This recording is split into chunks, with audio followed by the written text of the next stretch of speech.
Timoteo Klenklen Wolo ichukome Klenklen kukujin enyo Ŋamɔ Paulo niji Yesu Kristo bofo ya Nyɔŋmɔ wo yiwala here lole kenuncho Yesu Kristo wo hie no kamo le famo na ale ma ya ha Timoteo niji ebikron ya hemo keyeli mnile dromo mobonale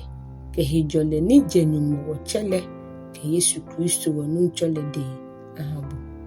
ke kuku niji ete ke ashinyo make ekume Amale chonmo he kɔkɔbɔɔ tamoboni benimi ya Makedonia ni mipabu fayake oyishi Efeso koni obome kume akoko ake ameka chonchon mo ikrokume ni ansan obo koko ake ameka di adesan kewe kupa chon mo chirala alese eja ake eneme ke yakahi eklamoba fiake ewawo no wale nyumo yiwala here mo heyinto ni hemo keyeli sane nile na kan fae mikpa abuko shinga wole oti jusu ni je twini mninche ke heni le papa ke hemo keyeli ni osato kube mninle mni ene menjini ni meikome ejese ni amekpa lekete yakaiwe mohi amemintao amechomo mlachon loi che amenani ni amekeole lo ni ameruo kenomi maale shishi ole ake mlalehi keji muku ke chuni boni mlale taole eja ake ale enefan ake mlale je jalo hewo awu shimei ahewo ni awu monji mlaton loi ke tuegbo loi meni heche ke hebule loi chegbe loi ke nyegbe loi bomo gbe loi adwamambo loi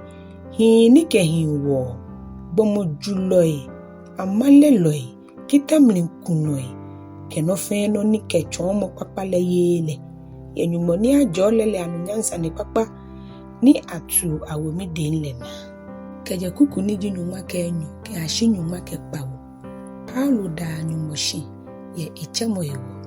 mi dawo nuncho Kristo Yesu ni wo mi hiwalele shi ake ebumi anokwafo ni enwomi ewo somo lemni mini chuchule miji musumbolo keme ya yiwalo keme aniseni ani fe lole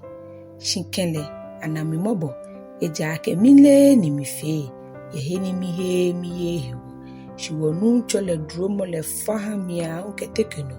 ni noni fata hike baji hemo keyeli kesumo ni yo Kristo Yesu mile eji anokwa wiemo nisa ake amomni kra ake Kristo Yesu bajenen iba esha fe loi ayiwala heremo me ate nimi miji otile shinkele ene yo ni anami mobole oni mi chuchu mimni Yesu Kristo aji etwishi to le fe ekpuye ni aketo me ni bahe no aye ni amena na no walale okadi shina noi amanchele moni gbo moni ana moni jinyumo komele anwowo ke anunyam aha ke ashina anoi anano amen kede kuku ni jinyuma ke paanyo ke ashina agbe Timoteo gbɛnaa nitsumɔ kitani mi wuwo bune ibi Timoteo ye gbale ni agba kecho hie ye ohele ana koni okehu tapapale ni ohie he mokeyeli ke he nile papa oni me ko me hwe ni ame ashashi ye he mokeyeli le gbefanle amete me ko me ji Himeneo ke Alexandro me ni mitu mi wo Satan de koni achosi ame ni ameka wie musumbo wie mu edonle hallelujah Timoteo Klenklen Wolo icho enyo ke Klenklen kuku ke ashina agbe Asafo jamɔ agbene no Klenklen ni mi wo hinga aje ake ahia fa ipamo solimo mlidamo shidai amli ahagbe me fe ahamancheme ke me fe ni yo onupale koni wo hishipo ye hejole mli enumo jamɔ ke jemba ni hie so family eja ake enehi ni sanyumo niji wo yiwala here lole hie esumo ake here gbeme fe ayiwala koni ameshe anokwale lelimni eja ake nyumo kome yo ke nyumo ke gbeme atendamolo komehu niji gbomo Kristo Yesu le monimo eha akekpomono eha mefe ene ju daseni aye ebini samnile nino hewɔ awo mishielo ke bofu anokwale mi yo ya Kristo mni mi mali de maji achonlo ehimo ke yilike anokwale mnile no hewole mi ntao akehia soli ehife ne amehole ni jini echeno ni mnifu lo na tamu akabami na kaino yehu ameka atade nisa kehie ni gbo no keheshiba adwemu awula mehi je keyigbo lo shika lo adi agbai lo atade ni jirawa shimunke nitsumɔ ipapa ni saye ni cho amehi akenyumo jalo ele yo afedio ni ekeheshiba afen akaseni shimi ha yo hebe ake echoni alo eyenu shimun efedio ejake Adam chuchu abo no sele Hawa ni je Adam alakale shiyole alakale ni ebote otomomni shi ahere yiwala ke achombi fomono keji ehishi kehimo keyeli kesuomo kehechemo kehishiba adwemu. Hallelujah. Timoteo Wolo ichu ete keje kuku ke ashi kuku niji bawo Asafonɔkwɛlɔi anokwa yue mone ke mokominta onokwa monuchumole eta onichumo papa shisa ake nokwelole afe moni anan ehisani kuhata moni yo ngakume hi shikalo moni dwemomlinche moni ba ejenjugba bofelo moni leni chomu je danu je ni nepopo puche shimu moni hejo moni be moni ye kon shikano moni yole dienche iwe no jugba ni ebibo le to eke wufe shike mukule le dienche ewe no yelile de fete ekwenyumo Asafo le hu asaje moni botenyumo jamomni echeko oni ekawo eheno ni egbe kojumo ni abunsan gbe mni lemni shisa akeme ni yo sele hu aye udase papa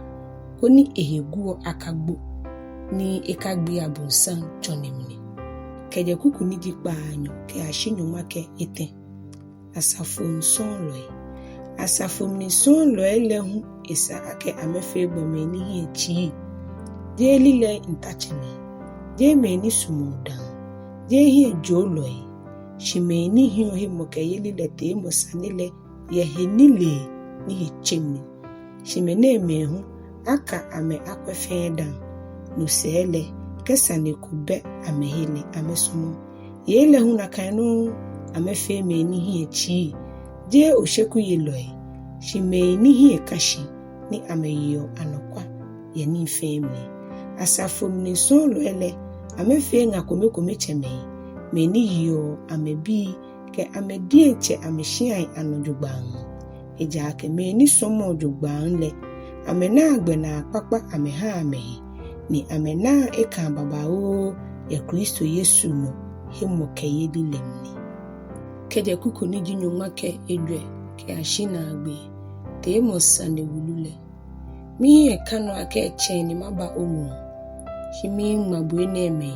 koni kemi chele ni olibonisa ake uba ojen oha Nyɔŋmɔ we ni Nyɔŋmɔ heka lole Asafo le